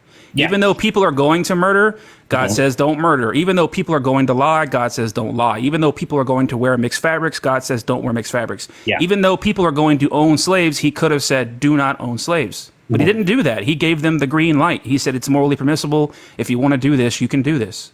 Which we could get into the argument of the intention of that, because you can look at the intention of why slavery in the biblical context is actually not 100% awful. Because you can own them for life and you're allowed to beat them. Yes, no, and it's not a good argument, but it is an argument that says it keeps them out of poverty, because that's a whole biblical idea. So you sell yourself to become a slave so you can eat food. So that's the biblical methodology. I'm specifically referring to the foreign slaves. I acknowledge that the Hebrew, your fellow Hebrew, could sell himself to you to pay off a debt, or but they go free after 6 years. They're not owned for life. But the foreign slaves, they are acquired through the foreign nations and they're owned for life. That's specifically what I'm referring to when I say slavery. Which they can be owned for life unless they convert. So if they convert to Judaism and they get circumcised, the year of Jubilee applies and they actually can be freed after 7 years. So can you show me the verse where it says the foreign slaves could be circumcised and can be set free after 50 or whatever years it is? Yeah, I can look it up for you. Just going to say, because I don't know it by heart. Which is, even if that's true, that's kind of crazy, because you could just buy like a 5-year-old or a 6-year-old slave, and then by the time he's 55 or 65, he's free. If he converts to Judaism, technically, yeah. That's crazy. It is crazy. I don't. And it doesn't make it good. It doesn't make it any better.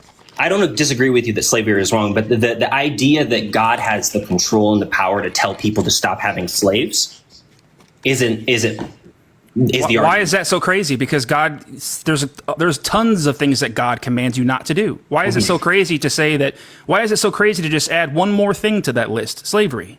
Which it's like you have Exodus 19, right, where God says gives the law. So Exodus 19 is where God gives the law, and he says you are to love the Lord your God with all your heart, mind, your soul, and love your neighbor as yourself, right?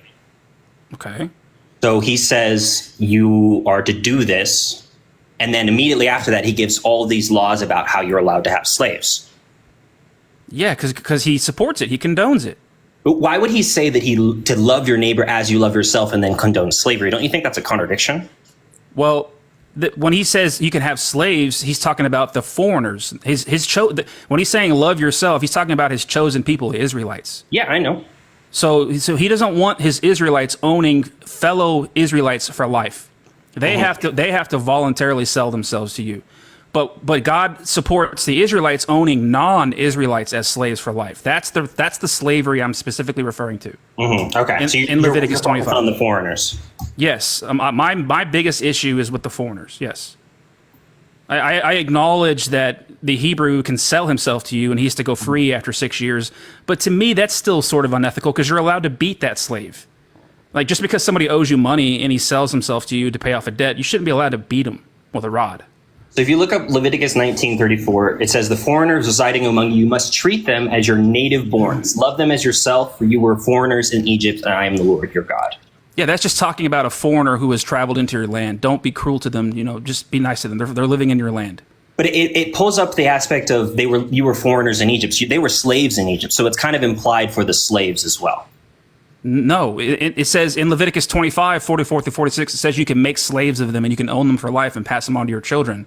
And then it makes a very clear distinction, but not to be cruel over your fellow brothers, the Israelites. That implies when it says you can make slaves of them, there's no restrictions on how cruel you want to be to your foreign slave. That's why it makes a very clear distinction. But do not be cruel to your fellow brothers, the Israelites. But in this context of the verse, it says, "Do not be cruel to the foreigners residing among you." So the those aren't slaves. Land. Those aren't slaves. Those are just foreigners who have traveled into your land. They're living in your land. But it says the foreigners, like you were a foreigner in Egypt, they were slaves in Egypt. Yeah, but that passage isn't referring to slaves. But it is, because they were slaves in Egypt. Where does it say they're slaves? Where does it say that those foreigners who are residing in your land in that passage, where does it say that they are slaves? The foreigners residing among you must be treated as native borns. Love them as you yourself, for you were foreigners in Egypt. They were slaves also in Egypt. Yeah, but they weren't. But that didn't say that those foreigners were slaves. They were just simply free foreigners, free people living in your land. Now, if you wanted to own a person as property for life, you must go into the foreign nations and get foreigners, and then bring them into your land, and you can own them forever. But if a foreigner travels into your land and that person's free, that person isn't a slave. God's saying you should be nice to them.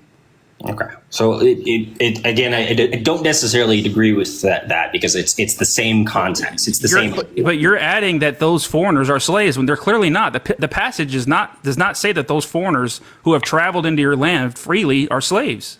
It's not saying freely. It says the foreigners residing among you, the ones that live with you. Yeah, it doesn't say they're slaves, does it? It says they're living amongst you. If a foreigner comes into a land and they're not a resident, right? They don't live in the land. If the foreigner comes into your land. Right, and the foreigner hasn't been brought into the land, hasn't been taken into the land. They have come willingly into the land. They're not slaves. Okay, so why do you have? What about the argument that Exodus, right? The whole entire story, they were living, the Israelites, as slaves in a foreign nation, and then God frees them. Yeah, because God doesn't want His chosen people to be slaves. So you don't believe that all people are God's chosen people. You only believe according to the Bible, the Israelites are God's chosen people. What about in the New Testament? Well, the New Testament, I would argue that I don't really care what the New Testament says because Jesus and God themselves both say that not one bit of the Old Testament law will fall away until the heaven and the earth are gone, and that in fact the person who obeys the Old Testament laws will be the greatest in God's kingdom, and who disobeys the old laws will be the least important person in God's kingdom. And in Deuteronomy 11:1, God Himself says that you must always follow my laws, my rules, and my commands, always. But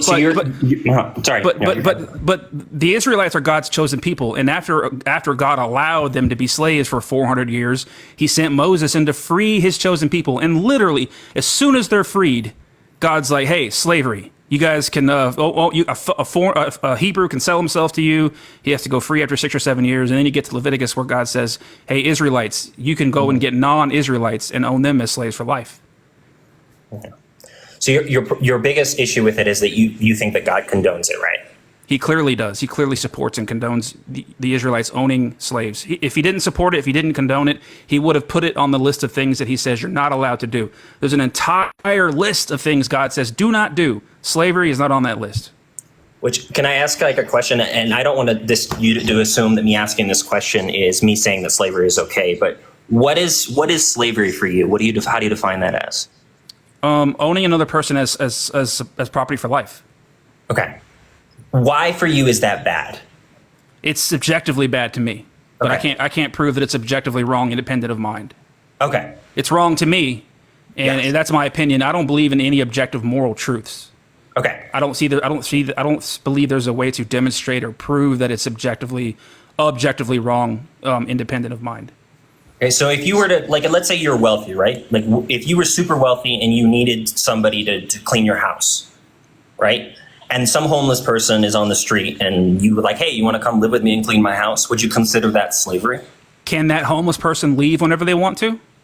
Would they want to, I guess is the question. Maybe they can, I don't know. If that homeless person wanted to, could that homeless person leave? Yeah, In I'm sure. this scenario, yeah, okay, then no, that would not be slavery, no. Okay, so what if you're someone that is working for someone and taking care of their kids and loving them, and you're just part of the family, right? Can that person leave if they want to? Yeah, of course. Then no, that's not slavery. Okay, well, I feel like this is the thing that kind of comes into context of the Bible doesn't condone slavery, but it wants bond slavery. No, God very clearly condones you owning another person as a slave forever. They are not free to go. You can own them forever and pass them on to your children, as stated in verses 44 through 46. Yeah, but we're also talking about like relational aspects of this, right? You have a person that's in your house 24/7, that's with you. They take care of your kids. They eat at your table. They're part of the household in a sense. Can that person leave whenever they want to? In the context of Leviticus, no.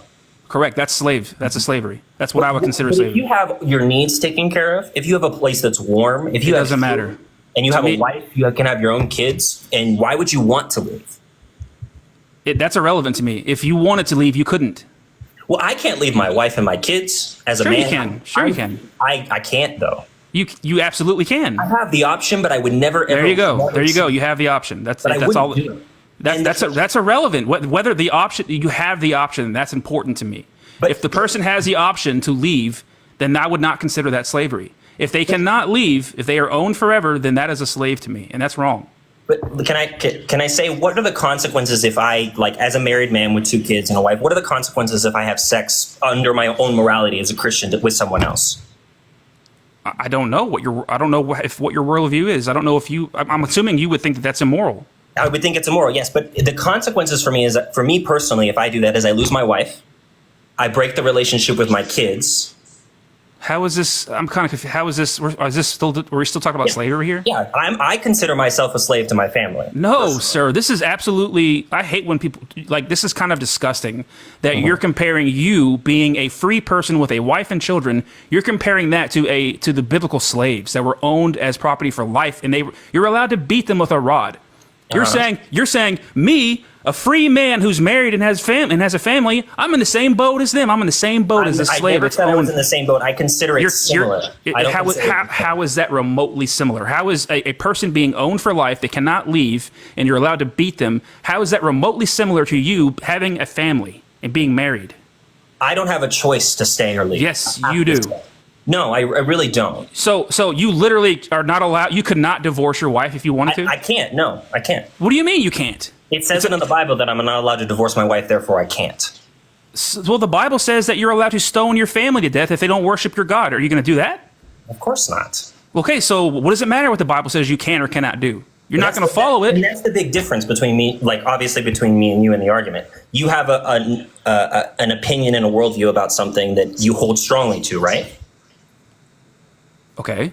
I have a super strong and worldview and opinion about an idea of religion Well, that I hold strongly to that I don't consider an option, right? Well, I'm sorry, sir. I'm sorry that you not being able to divorce your wife is not similar to somebody who's owned as property forever, and are allowed to beat them. Well, That's just ridiculous. That's okay, ridiculous. I'm not a slave to my wife, though. That's the thing. Correct. It's not analogous. It's not slavery. It's I'm a you're- slave to God, though, in the aspect. That's what Christians don't. I'm not talking about metaphorical slavery. I'm talking It's about not physically. metaphorical slavery. I am talking about physically owning another person against their will as property forever. Okay. Again, we can return back to Genesis, right? Just to maybe this will help you understand. You did not. The verse you read didn't even talk about slavery. It talks about authority and property. It doesn't. Nowhere in there does God say don't have slaves. It says you are the authority over the earth as human beings, right? How are you getting that? How are you connecting that to God saying do not have slaves? I'm connecting it. I never said that God's not. He says do not have slaves. That's my argument. That's what you're not understanding. I don't even know why you're reading. What does this Genesis verse have to do with slavery? It doesn't have to do with slavery. It has to do with authority. Well, then why are you reading it? We're talking about slavery. Because it's in the context of slavery. How? It doesn't even mention slavery at all. Authority and ownership have to do with slavery, right? Slavery in what you're saying is property, right? But it doesn't say that it's bad, and it doesn't say to not do it. So why is it? How is it relevant? Is bad. That's what you're not understanding. So how is it relevant? It's relevant because slavery in the context of the Bible is a good thing. So when God told the Israelites that they're allowed to go and get non-Israelites and own them as slaves forever, that's a good thing.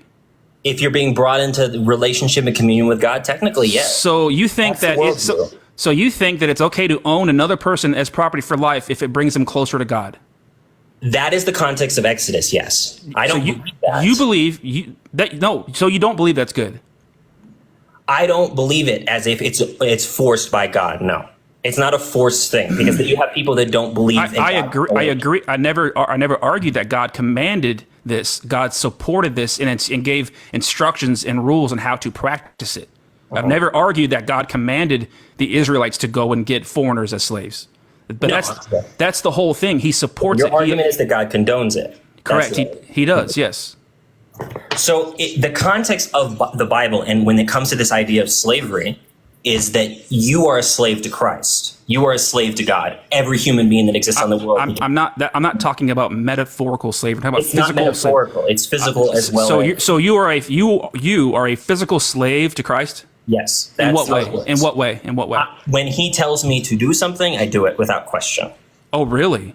If God revealed Himself to you in a way that you were absolutely certain it was Him and commanded you to do something, you're going to do it. Well, God commanded me to leave my country and move to another country and serve in another country, so yes. So in 1 Samuel 15:3, God ordered King Saul to go to the neighboring Amalekites and kill their babies, okay? Yes. If God were to reveal Himself to you in a way that you were absolutely certain it was Him and commanded you to go to your neighbor's house the same way He commanded King Saul to go into the neighboring Amalekites and kill their babies, if God commanded you to go to your neighbor's house and kill their babies, you're going to follow that command? Oh, of course not. That's against. Okay. Oh, good. I'm glad you said that because you said you would do anything God commanded without question.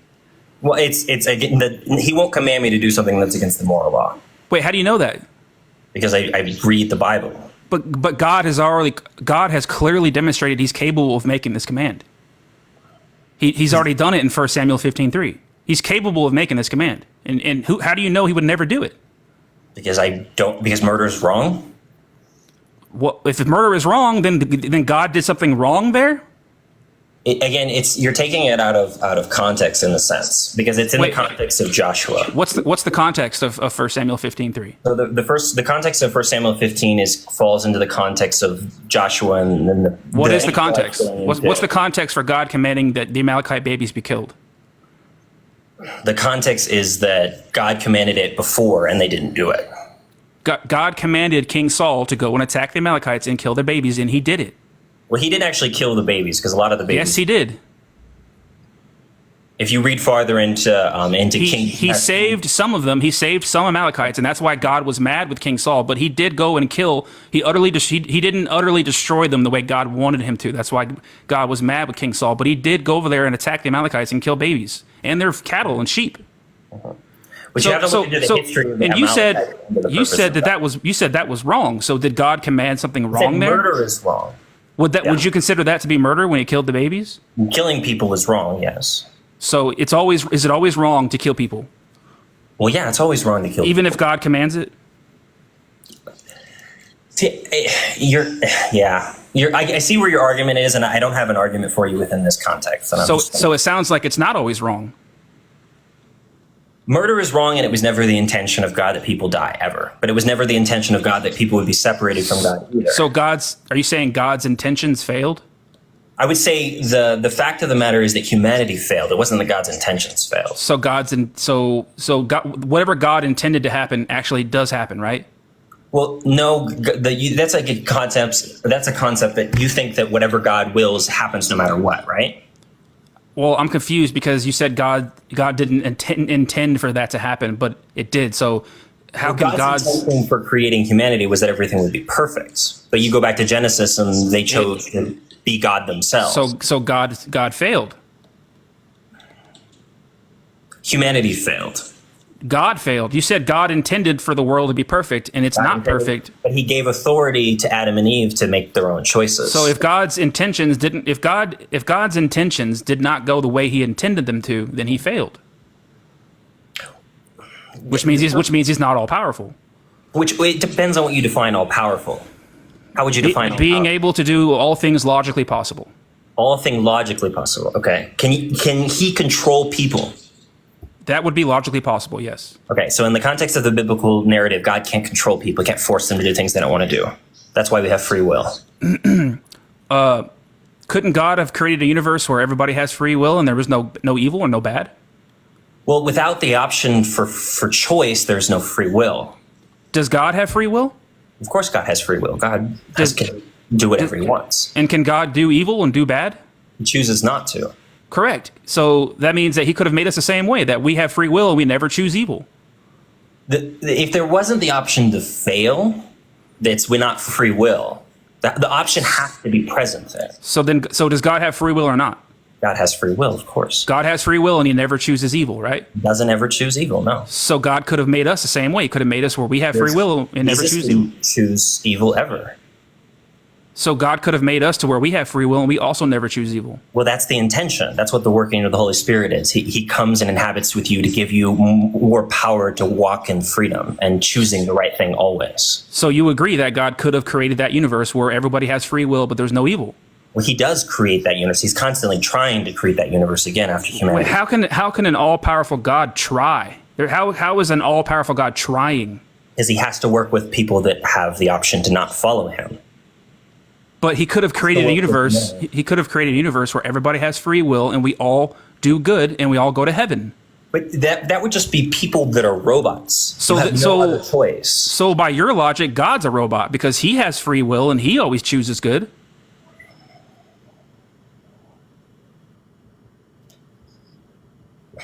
He's not ignorant to the reality of evil, and he chooses not to do evil. It's different. And I don't think God is a fair comparison for us as humanity because we're not God in the sense. But that's irrelevant. God could have made us to where we have free will and we only choose good just like him.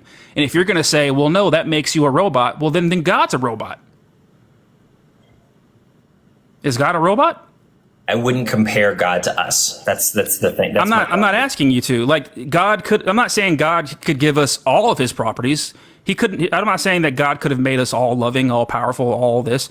I'm just saying God could have created a universe in which we all have free will and we only choose good, just like him. That could have been.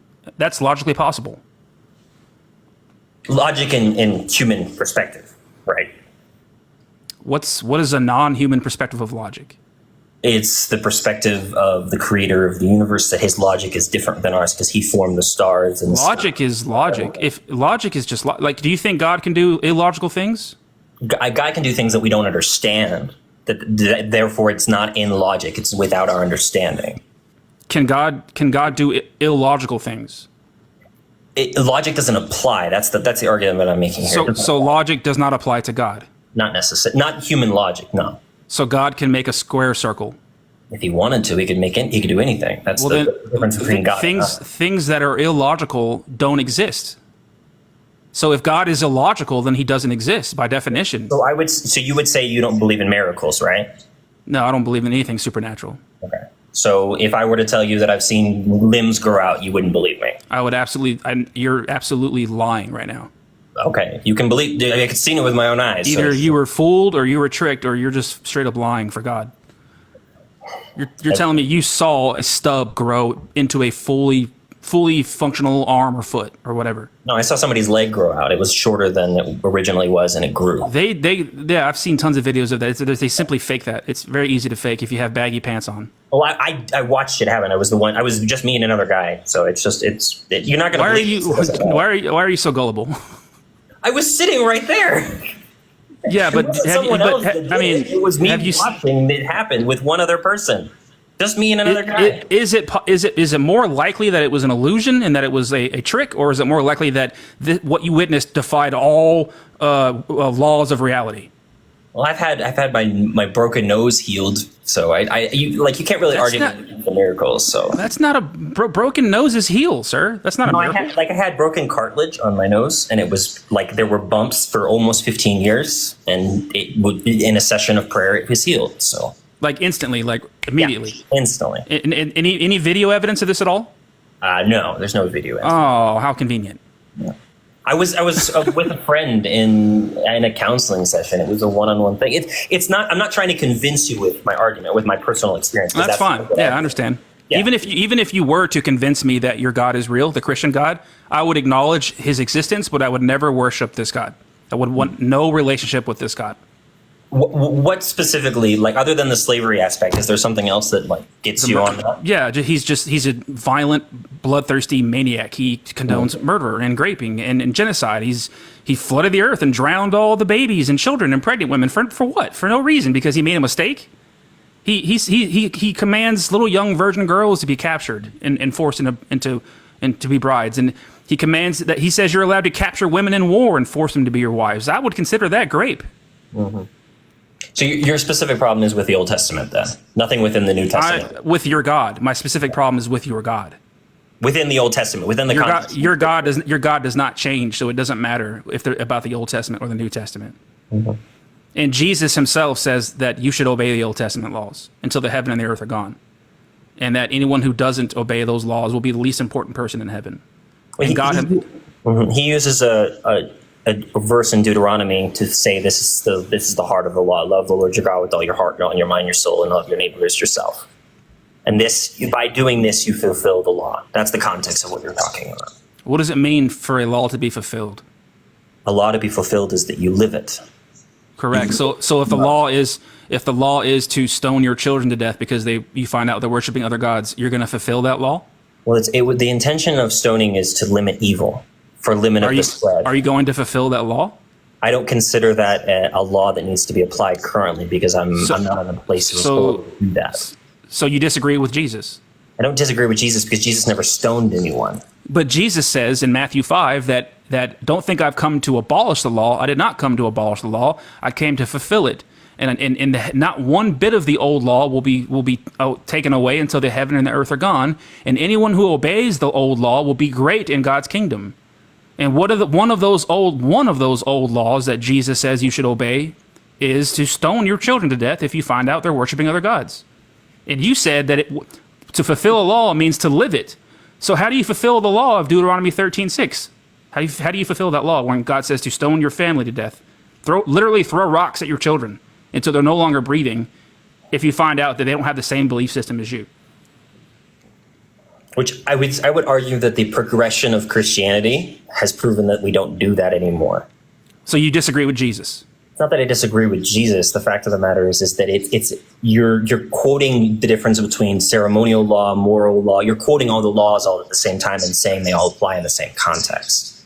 Do you think that that's morally acceptable to throw rocks at your children if you find out they have a different belief system as you? No, I don't. But in the context of so you disagree with God? I don't think you should kill people. I've said that multiple times. So then you disagree with God? I disagree with it. I think the context of the Old Testament no longer applies. I didn't ask you if it still applies. Your God says it's morally permissible, it's morally acceptable to literally kill your children if you find out they don't have the same belief system as you. They're worshiping other gods.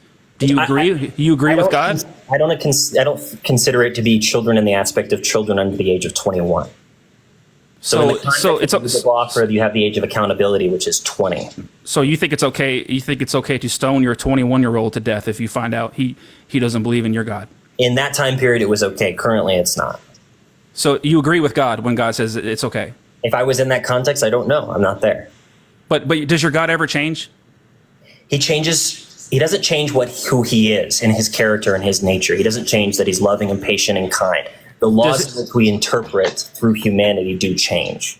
They adapt. They evolve. So are God's laws perfect? God's moral law is perfect. The 10 Commandments: "Thou shalt not kill. Thou shalt not murder. Thou shalt not steal." Those are perfect laws.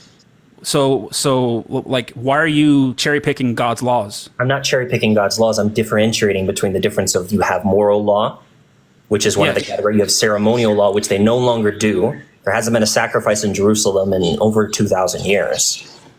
So like killing, like Leviticus 20:13 says that gay people should be put to death. That's a moral law, right? No, it's a ceremonial law, and it's a. So is homosexuality moral to God?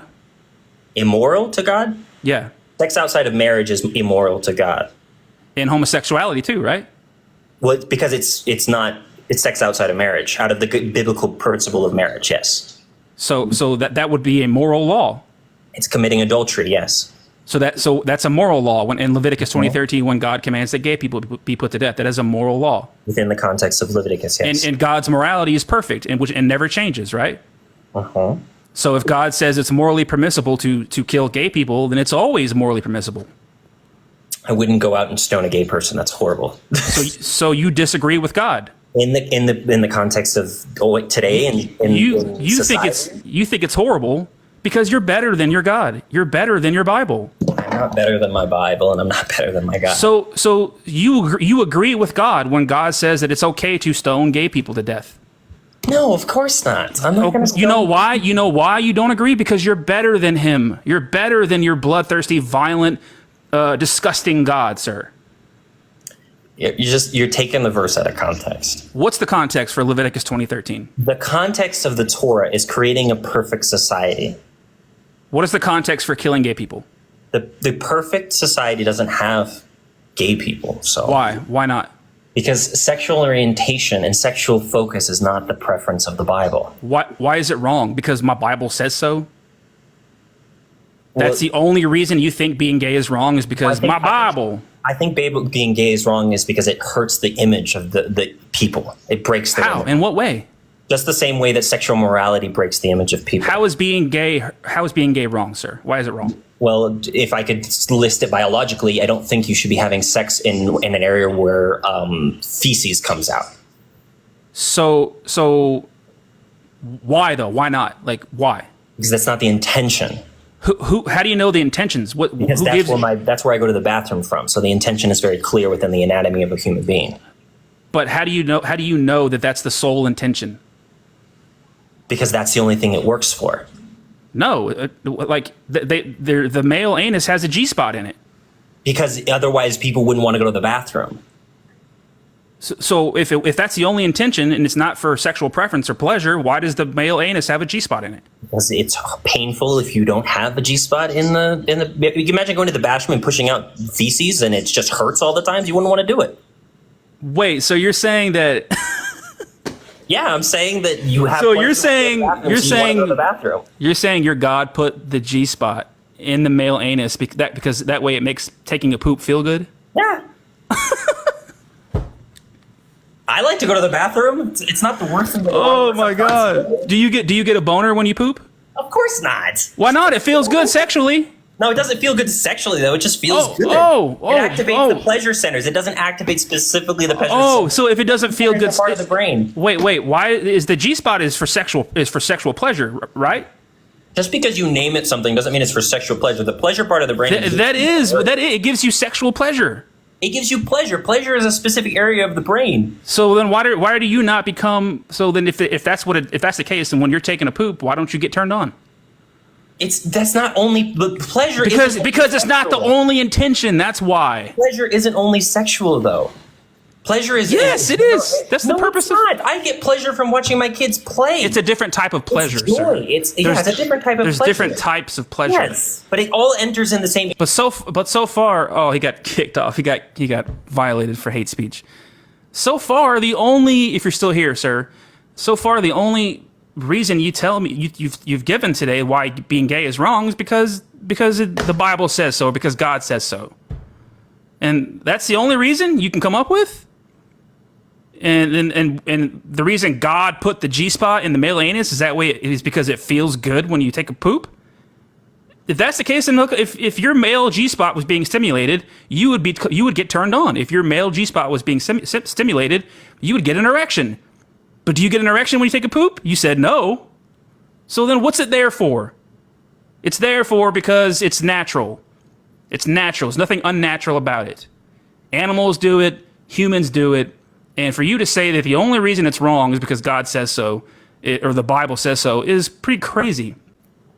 The Bible was written by 3,000-year-old ancient goat herders who didn't know where the sun goes at night. They know nothing about science, and this is where you're getting your morality your basis for morality is this dusty old book written by ancient barbarians who didn't know where the sun goes at night.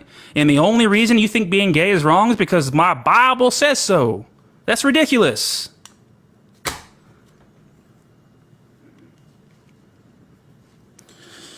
That's the first time I've ever heard somebody explain why the G spot is in the anus. It's because that way it feels good when you poop. I'm sorry, guys. I'm not mature enough for this conversation. All right, everybody, I gotta get going. We did have a couple of red flags. You guys like my little red flags? If you guys want to go back and watch the full live stream, I'm gonna post it on my YouTube. Everybody, please go subscribe to my YouTube right now. The link's in the bio. I'm almost at 700 subs. I'm trying to hit 1,000 subs. So if you enjoyed this live stream and if you guys are looking for some new background live streams to listen to while you're doing activities or driving or working or cleaning, consider checking me out on my YouTube. Put my live streams on. Check them out. They're really entertaining. Skits get stimulated regularly. Yes, I do. I'm stimulated right now, actually. But yeah, I really appreciate you guys all being here. Thank you. And we're going to be doing Skits Loves God later this evening with Pastor Buster Cherry, everybody. So make sure you guys go follow Skits Loves God and follow Pastor Buster Cherry. The duo is back, and tonight, later this evening, we're going to be doing some Sunday worship. Skits Loves God and Pastor Buster Cherry are going to be doing some Sunday evening worship for God, for a good God. Okay, the Lord is coming all over us. Everybody, let Jesus touch you. Okay, get on your knees and open yourself up for God. Open up your soul, for God. Let God pound the devil out of you. You got the devil coming in you, and God's going to pound the devil out of you, and he's going to come inside you so deep that you'll be all filled up. There'll be no room for the devil. The devil can't squeeze an inch in on me because I'm all filled up with God. And always remember, God is God. Always remember that. Always remember that.